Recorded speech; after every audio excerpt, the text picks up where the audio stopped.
पूर्व में वक्ताओं ने सारी बात तो कही दी। इंडियन बिल्डिंग कांग्रेस के इस कार्यक्रम में जितने लोग वक्ता आए, बिहार के विभिन्न बिल्डिंग के बारे में उन्होंने जिक्र किया। और हम इतना ज़रूर कह सकते हैं कि ऐसा कोई टेक्नोलॉजी नहीं है जिसका उपयोग आज के डेट में बिहार सरकार और बिहार के बिल्डिंग डिपार्टमेंट नहीं कर रहा।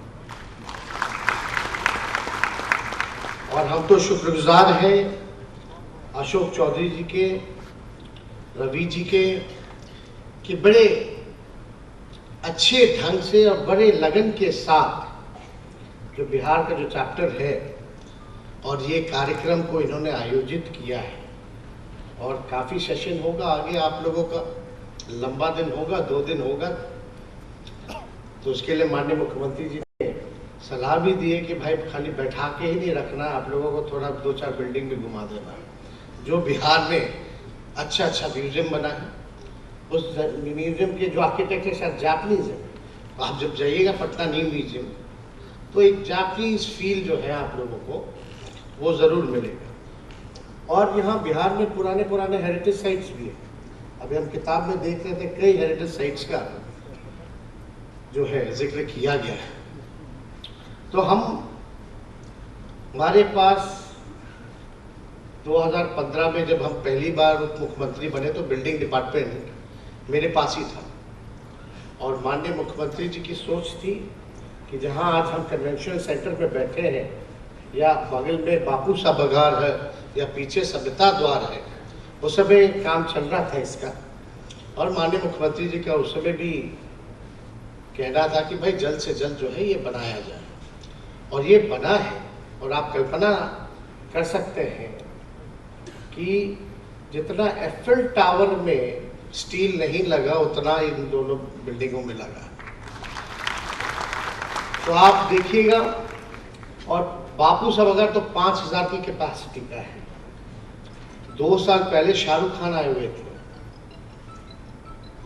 उनका परफॉर्मेंस था और उन्होंने उस जगह की तारीफ की। आप समझ सकते हैं कि जो व्यक्ति केवल देश भर में ही नहीं घूमा, विदेशों में भी घूमा, और उसने जो है बापू सभागार की और इस कन्वेंशन सेंटर की तारीफ की, तो एक बड़ी बात है। बिहार जो है पिछड़ा राज्य है, गरीब राज्य है, लेकिन काम के मामले में हम सब लोग, चाहे बिहार का एक मजदूर क्यों ना हो, एक इंजीनियर क्यों ना हो, दिल से लगन से मेहनत करता है।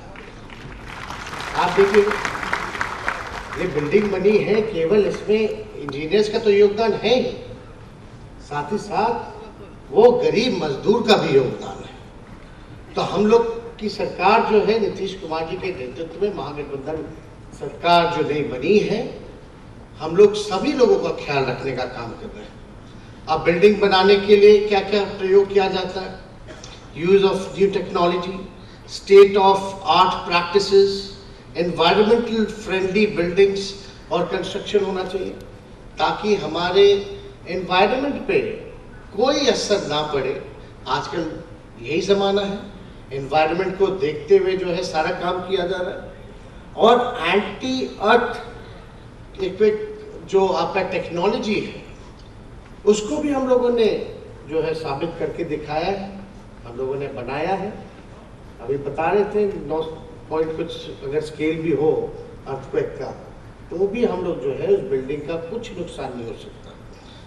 चाहे वाटर कंजर्वेशन की बात हो, और आप बता रहे थे अभी संजय झा जी, माननीय मंत्री जी, कि आज जल है तो जीवन है, और जीवन है तो हरियाली है। ये भी योजना हम लोगों का है, लेकिन आज जल कितना ज़रूरत है, इसको भी कंजर्व करते हुए, देखते हुए हम सब लोगों को काम करना है, ताकि हमारी आगे का भविष्य, आगे की पीढ़ियों का भी पानी की उपलब्धता मिलती रहे। सारी चीज़ पे हम लोगों को ध्यान देना है।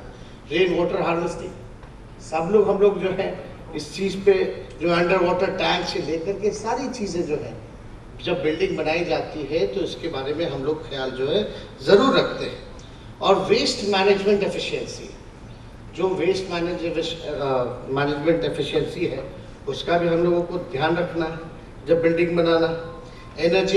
Energy efficiency, reduction of green houses gases, और ज़रूरी है सेफ्टी और ड्यूरेबिलिटी एंड मेंटेनेंस।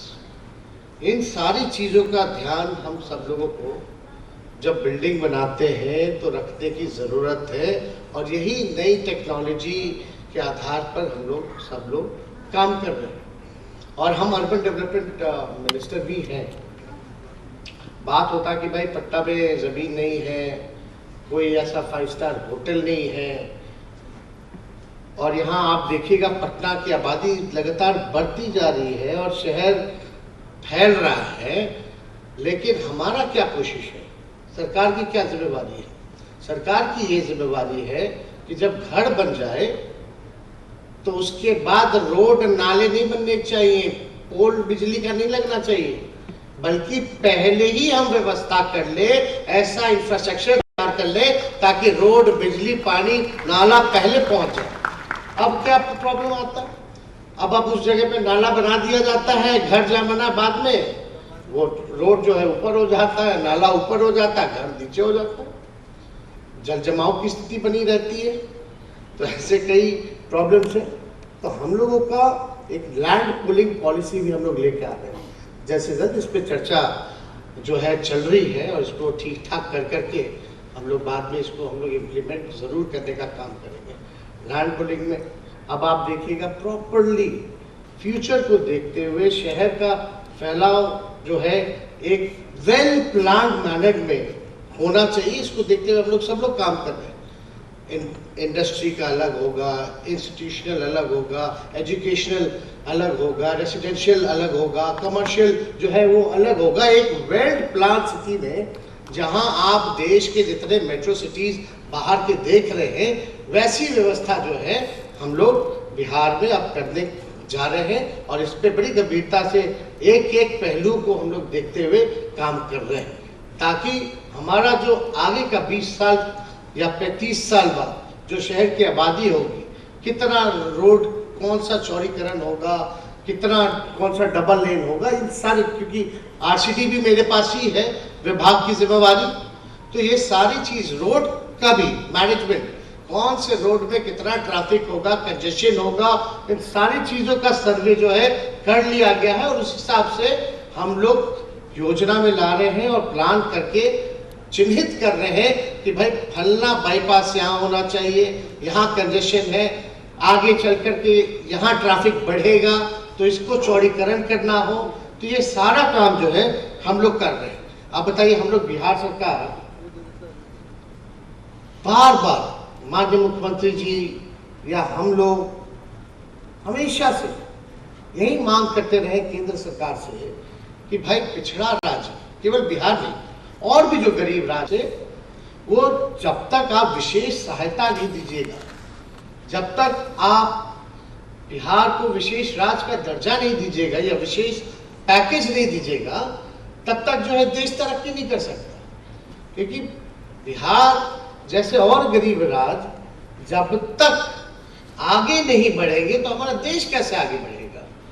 तो इसलिए हम सब लोगों की कोशिश रहती है कि भाई जब काम के मामले में आए तो उसमें राजनीति एकदम नहीं होनी चाहिए। देश को आगे बढ़ाने की बात हो, राज्य को आगे बढ़ाने की बात हो। लेकिन आप कल्पना कीजिए, अभी 15वें वित्त आयोग की सिफारिश आई है, उसके अनुसार केंद्र सरकार ने बिहार के शहरी स्थानीय निकायों में मात्र 7 करोड़ 35 लाख रुपए दिए सिफारिश में। कितना? 7 करोड़ 35 लाख। और बिहार में 38 जिला मुख्यालय यानी 38 हेडक्वार्टर्स है हमारा डिस्ट्रिक्ट का। अब समझ जाइए, 38 जो डिस्ट्रिक्ट हेडक्वार्टर है उसमें 7 करोड़ 35 लाख कैसे डिस्ट्रीब्यूट होगा? क्या काम होगा? क्या काम होगा उसमें? कोई कल्पना नहीं कर सकता। तो ये सारी चीजें हैं, इसकी लड़ाई हम लोग अपने दूसरे फ्रंट पे हम लोग लड़ते ही रहे, मांग करते थे। लेकिन भाई इस सब पे भी सभी लोगों को जो लोग बड़ी बड़ी बातें कहते हैं उनको भी इन सारी चीज़ों पे ध्यान देने की ज़रूरत है। और हम लोग सब लोग मिल करके काम करें। अब अलग अलग स्टेट से, अलग अलग राज्यों से आप लोग आए हैं, इसके बाद सारा जो है नॉलेज शेयरिंग आप लोग बैठ करके कीजिएगा, आप अपने एक्सपीरियंस को बताइएगा, हमारे लोग अपने, ये होते रहना चाहिए। और हमको लगता है इस तरह के कार्यक्रम से एक कंपटीशन की भावना भी आती है कि भाई आपने ये करके दिखाया है तो आगे चल के हम ये करके दिखाएंगे, ये भी अच्छी बात है।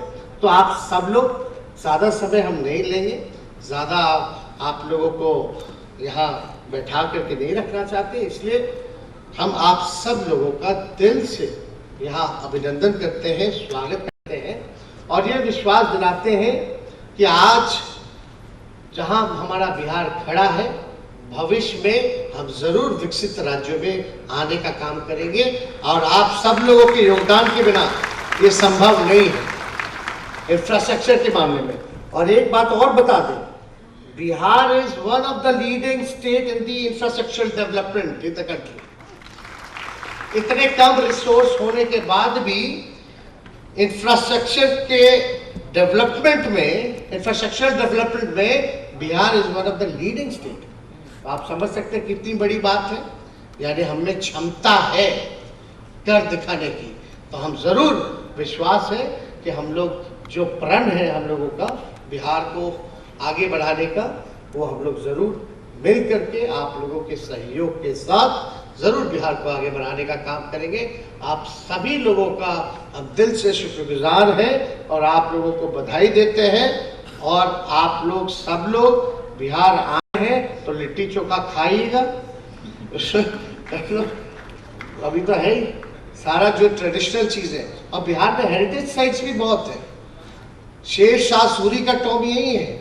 आप सोचिए, शेर शाह सूरी ऐसे थे उस जमाने में, जो जीटी रोड जो है, सोचिए यहाँ से लेके अफगानिस्तान तक, बंगाल से लेके अफगानिस्तान तक, क्या सोच हुआ करता था लोगों का। और पहले की जितने बिल्डिंग है उस समय सोचिए कि कितना मेहनत लोग करता था। उस समय तो इतना टेक्नोलॉजी नहीं होता था, कुछ नहीं होता था, फिर भी आज देखिए चाहे भूकंप आए कुछ आए, हिलता नहीं है, मजबूती के साथ खड़ा रहता है।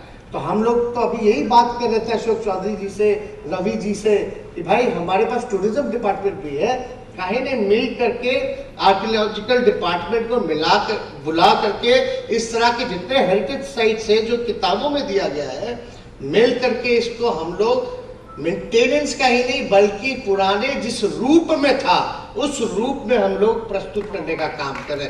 तो इस पर भी हम लोगों का ध्यान है। तो बहुत बहुत धन्यवाद। जय हिंद, जय बिहार।